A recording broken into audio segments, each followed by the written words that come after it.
और दोस्तों, क्या हाल है?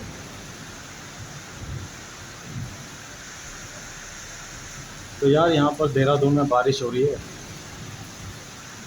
तो बारिश जब हो रही थी तो मैं कुछ सोच रहा था। तो मैं ये सोच रहा था कि दुनिया कितनी खूबसूरत है ना। हरे भरे पेड़, पक्षी, जानवर,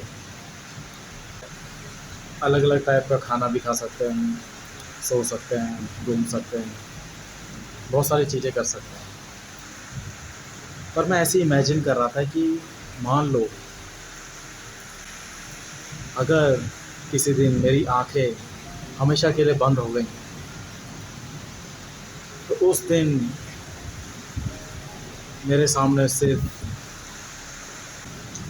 कभी ना खत्म होने वाला अंधेरा होगा। I will be in a dark place from where it is impossible for me to come back.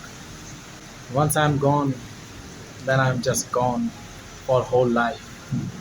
There is no turning back. There is no undo button. It's over. दोस्तों, मैं ऐसे ही इमेजिन करता रहता हूँ कि हम भी कितने इमोशनल हैं, सेंसिटिव हैं, पर ज़्यादातर लोग वो हमारी वल्नरेबिलिटी, हमारी सेंसिटिविटी को नहीं देखते, क्योंकि दुनिया ने हमको ऐसे ही बनाया है कि स्ट्रांग रहो, मजबूत रहो। मजबूत नहीं रहोगे तो दुनिया तुम्हें कुचल कर चली जाएगी। और ये फैक्ट भी है, क्योंकि अगर तुम अपनी वल्नरेबिलिटी गलती से भी दिखाते हो तो लोग उसका उल्टा ही फ़ायदा उठाते हैं, मिसयूज़ करते हैं आपकी मासूमियत का, आपकी इनोसेंस का। तभी हमें बहुत सारी चीज़ें सीखनी पड़ती है अपनी ज़िंदगी में, कैसे मैनिपुलेट करना है, कैसे झूठ बोलना है, कैसे लालच करना है। और भी ऐसी कई चीज़ें हैं जो हम इस लाइफ टाइम में, इस ज़िंदगी में सीखते हैं। और दोस्तों, मैं आपसे पूछना चाहता हूँ, अगर आपको अपनी न्यू जनरेशन को या अपने बच्चों को कोई एक बढ़िया सीख देनी होगी, तो आप कौन सी सीख दोगे जिनसे उनका भविष्य उज्जवल हो सके, बेटर हो सके? क्या आप उनको झूठ बोलना सिखाओगे, मैनिपुलेट करना सिखाओगे, या उनको सच्चाई के रास्ते पर चलना सिखाओगे? क्योंकि जितने भी लोग सच्चाई की राह पर भी चले हैं, उनको भी दुनिया वालों ने कुचला ही है। तो मेरा तो मानना ये है कि अगर इस दुनिया में सर्वाइव करना है तो तुम्हारे अंदर दोनों क्वालिटीज़ होनी चाहिए, एक नेगेटिव भी, एक पॉजिटिव भी। तो वैसे ये ऑब्वियस सी बात है कि ऐसे सर्वाइव भी नहीं कर पाएंगे। तो so we all need to have both trades, negative and the positive ones, in order to survive in this world.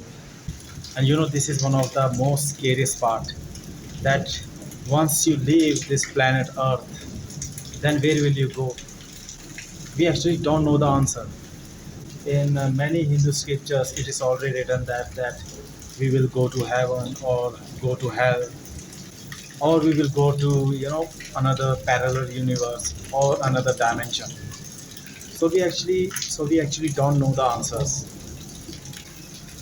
So we are just following the old beliefs or whatever we have been taught by the older generation, because we are still reading all those old scriptures like Bhagavad Gita, Ved Purans, and there are lots of other things that we following since our past generations, and those things are also beneficial for our overall growth and development in terms of spiritual level, emotional level, physical level, or mental level, etc.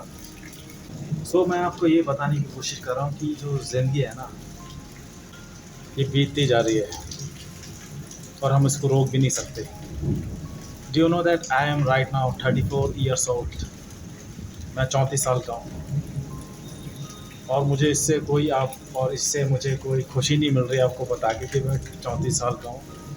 क्योंकि क्या है ना कि कल तक मैं 30 साल का था, तो 4 साल का बीत के पता ही नहीं लग रहा है। तो समय जो है वो बड़ी फास्ट बीत रहा है। Time stops for no one. ये जो टाइम है ये किसी के लिए नहीं रुकता। इस वक्त भी आपका समय बीत रहा है और मैं नहीं जानता कि आप उस समय को कैसे खर्च कर रहे हो, या आप रोज़ ही सेम पैटर्न फॉलो कर रहे हो।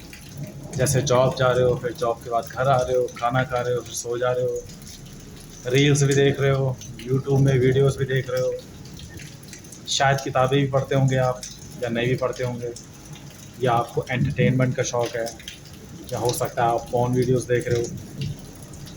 So there are an number of things that most humans are doing right now, and हैरानी की बात यह है कि we actually don't know what they are doing right now because they are living their own life. Some humans might be struggling in their lives. Some humans might be working in some industrial sector right now. Some humans might be picking garbage out of dustbin, or some humans are throwing the garbage on the road, or yelling at some other individual, or some humans are showing ego, or there are lots of things many humans are doing right now this time that we have no clue about. तो आपको ये बताने की कोशिश कर रहा था मैं कि जो आपका समय है, मेरा समय है, वो कंटिन्यूसली बीतता जा रहा है और मैं इसको रोक नहीं सकता, unfortunately. I wish I had the power to stop the time, but I am glad that I don't have that power, because most likely I will misuse that power. So I just don't want, seriously. So I'm just happy right now with whatever I have. I have a food to eat, I have a shelter, my parents are alive, my brother is alive, and I'm seeing the world with naked eyes. I'm seeing the rain, I'm seeing the weather, I'm seeing the cloud. So I am feeling satisfied right now. मैं मिट्टी की खुशबू भी महसूस कर रहा हूँ अभी, जैसे सांस ले रहा हूँ. बहुत ठंडी हवा चल रही है, सही में खुशी सी मिलती है, क्योंकि यही एक ऐसा मौसम है जिसमें ना पूरी जो हमारी सोल है, जो हमारी आत्मा है, जो हमारी इनर सोल है, वो पूरी तरह से सेटिस्फाई हो जाती है. क्योंकि ये बहुत ही ना ऐसा लगता है जैसे कि अमृत बरस रहा हो, पॉजिटिव वाइब्स ही आ रही है अभी. I can smell it. मिट्टी की जो खुशबू है ना, वो स्मेल कर पा रहा हूँ. तो दोस्तों, आपसे मैं डायरेक्ट अभी बात कर रहा हूँ दिल से, जैसे कोई मेरा दोस्त हो, मैं उसी तरह से आपसे बात कर रहा हूँ. तो यहाँ मैं कुछ ऐसा ट्राई नहीं कर रहा हूँ कि भाई मुझे परफेक्ट होना है, मैं वीडियो बना रहा हूँ तो मुझे अच्छा दिखना चाहिए, अच्छी क्वालिटी का कैमरा होना चाहिए. मैं दिल से बात कर रहा हूँ, क्योंकि ultimately we all know the truth that we all have to face our biggest fear, which is death. हम मौत को बेवकूफ़ नहीं बना सकते. अगर आपने फाइनल डेस्टिनेशन मूवी देखी है तो आपको पता होगा मैं किस बारे में बात कर रहा हूँ. मौत को आप चकमा नहीं दे सकते, धोखा नहीं दे सकते, वो घूम फिर के आपके पास आई जाएगी. अभी फाइनल डेस्टिनेशन का एक और पार्ट आ रहा है, द ब्लड लाइन्स. तो दोस्तों ज़रूर देखना फाइनल डेस्टिनेशन. मेरे को तो उसके सारे पार्ट्स बहुत बढ़िया लगे, क्योंकि सस्पेंस बना रहता है कि आगे कौन मरने वाला है. तो दोस्तों, मैं आपको ये बता रहा था कि जो डेथ है, जो मौत है, वो कभी भी आ सकती है.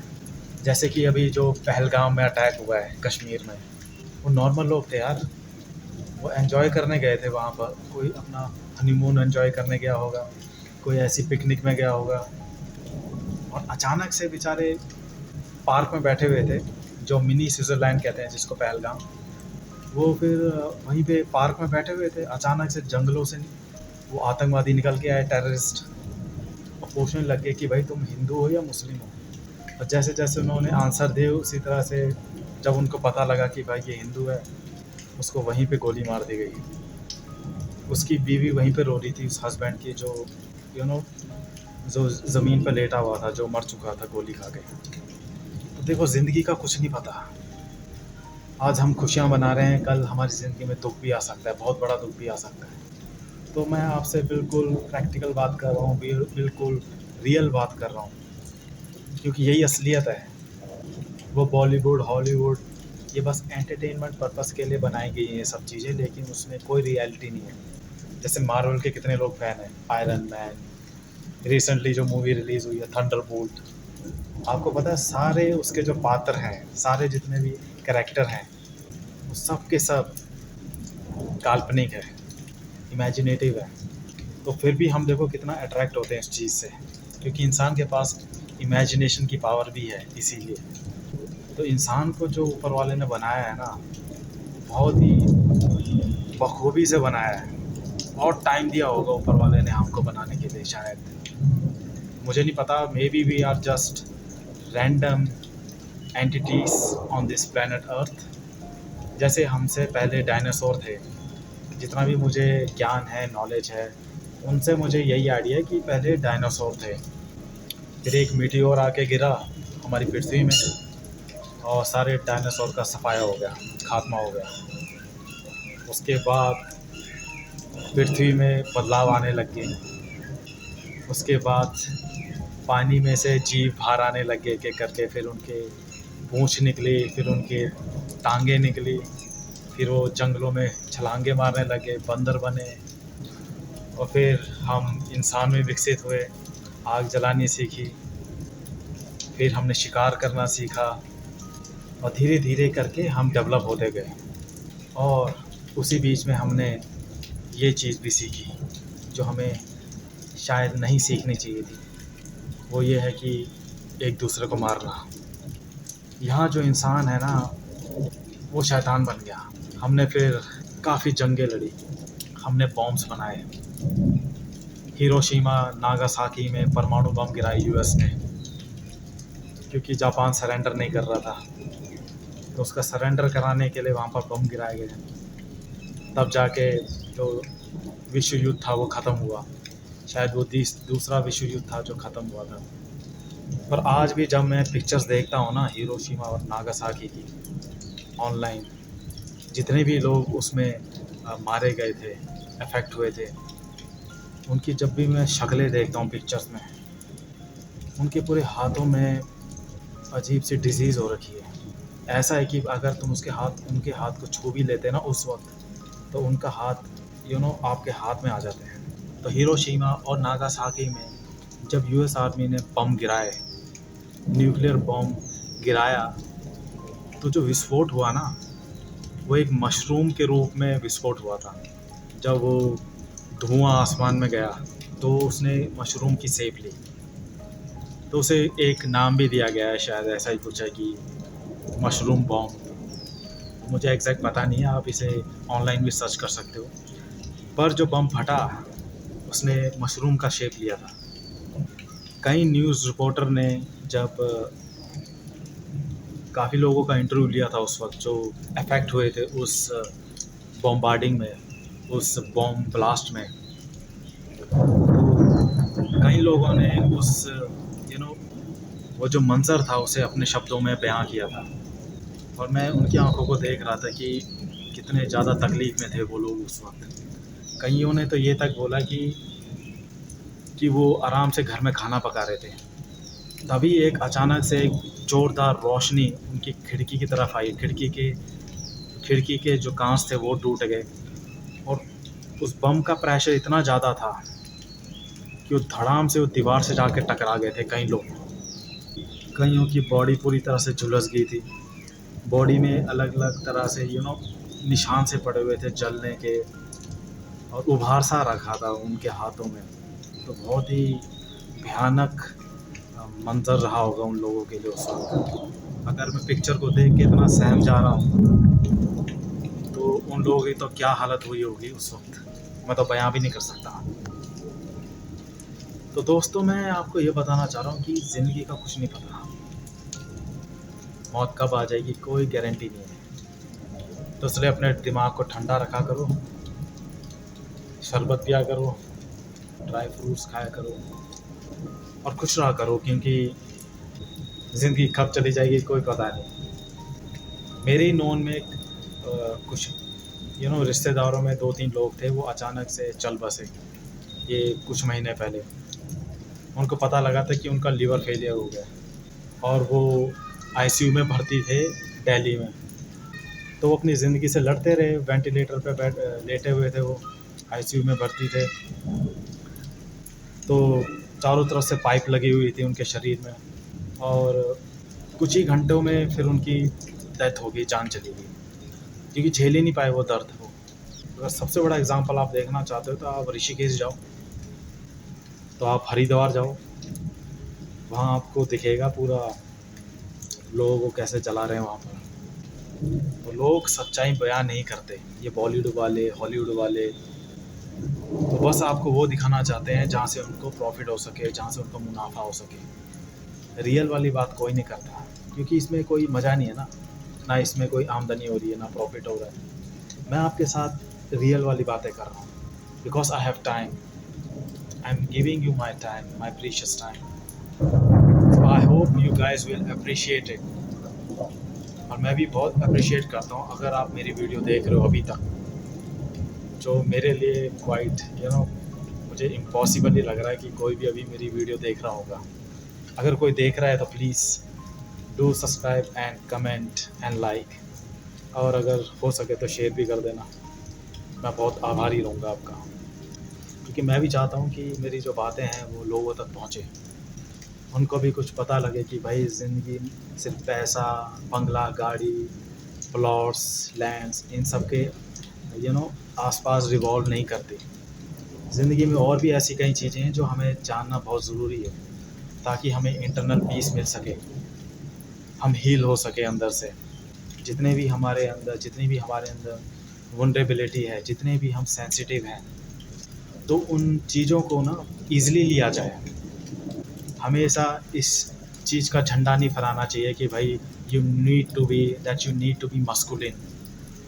आपने बहुत सारी वीडियोस देखी होंगी यूट्यूब में जो एक ही चीज़ बोलते रहते हैं, that chat tag kind of thing there is going on internet, कि भाई मस्कुलिन मैन बनो। भाई आदमी के अंदर दोनों ट्रेट हैं, फीमेल के भी हैं और मैन के भी हैं, क्योंकि आदमी भी इमोशनल होता है, उसके भी इमोशंस हैं, वो भी रोता है, और उसके बारे में कोई बात नहीं कर रहा होता इंटरनेट में, यूट्यूब में, क्योंकि सबको अपने आप को वो दिखाना है कि भाई मैं तो तोप हूँ, मेरी इतनी बंगला गाड़ी है, मेरे इतने बंगले हैं, इतनी गाड़ी है, मैं मर्सिडीज़ चला रहा हूँ, मेरे अकाउंट में इतना बैंक बैलेंस है। क्योंकि बहुत सारे ऐसे मैंने यूट्यूबर्स देखे हैं जो इसी चीज़ को बढ़ावा देने पे लगे रहते हैं कि भाई जिम जाओ, बॉडी बनाओ, ये सब करो। हेल्थ वाइज अच्छी बात है, अपनी पर्सनैलिटी बनाना अच्छी बात है, लेकिन उसको ही तुम एज आ ऑब्सेशन ले रहे हो कि भाई मुझे मस्कुलिन दिखना है, मुझे ये करना है, वो ठीक बात नहीं है। फिट रहना अच्छी बात है, खान पान अच्छा खाना है, अच्छी डाइट लेनी है, ये अच्छी बात है, लेकिन तुम गलत चीज़ें फैला रहे हो इंटरनेट में, यूट्यूब में, कि that you need to be masculine, तुम्हारे अंदर ये ट्रेट होने चाहिए, ऐसी कोई बात नहीं है। अगर आपका प्रोफेशन ही बॉडी बिल्डिंग है, then you need to be masculine, तब आपको अपनी बॉडी दिखानी होगी, आपकी बॉडी भी बनानी होगी। क्योंकि अगर आप बड़े बड़े स्पोर्ट्स इवेंट में पार्टिसिपेट कर रहे हैं एज अ बॉडी बिल्डर, तब तो आपको ये सब करना चाहिए। लेकिन अगर आपका कोई मोटो ही नहीं है, बस आप यूट्यूब में वीडियोस डाल रहे हो, प्रचार कर रहे हो, बाकी आपका उन चीज़ों से कोई आसपास लेना देना भी नहीं है, तब तो आप उन लोगों को फॉलो नहीं करना चाहिए, because they are just misguiding you and they don't have any better information to help you out with your life problems and all that। तो दोस्तों जागो, गलत लोगों को फॉलो करना बंद करो, और याद रखो कि मैन के अंदर दोनों ही ट्रेट हैं, फीमेल के भी और मेल के भी। हमको भी रोना आता है, हम भी मरते हैं, हम भी रोते हैं, तो टेंशन नहीं लेनी, आराम से खुश रहो, ज़िंदगी जियो। And also remember that we have got limited time on this planet, so always focus on positive things in your life. Never make comparison with others, because making comparison will lead to unhappiness in your life. So that's one of the points that you need to write down। दूसरा इंसान, और कभी भी ये मत सोचो कि दूसरा इंसान सक्सेसफुल हो गया है, मैं नहीं हुआ। तो इससे पता क्या होता है, आपकी जो एनर्जी है, जो आपकी पॉजिटिव एनर्जी है, वो नेगेटिव एनर्जी में तब्दील हो जाती है। इससे क्या होता है, ओवरऑल आप ही की लाइफ में इफ़ेक्ट पड़ता है, आपके करियर में इफ़ेक्ट पड़ता है, आपकी ज़िंदगी में इफ़ेक्ट पड़ता है, आपके रिलेशनशिप में इफ़ेक्ट पड़ता है। और ओवरऑल आपकी जो लाइफ है वो अपसाइड डाउन हो जाती है। सो दोस्तों, always remember that instead of making comparison with others, start focusing on your own life. Try to improve yourself. If you are not good at communicating with other people, then you know then join public speaking classes, and there you will get an exposure to express yourself. तो दोस्तों, आपको बाहर का नज़ारा दिखाता हूँ मैं। ये देखो,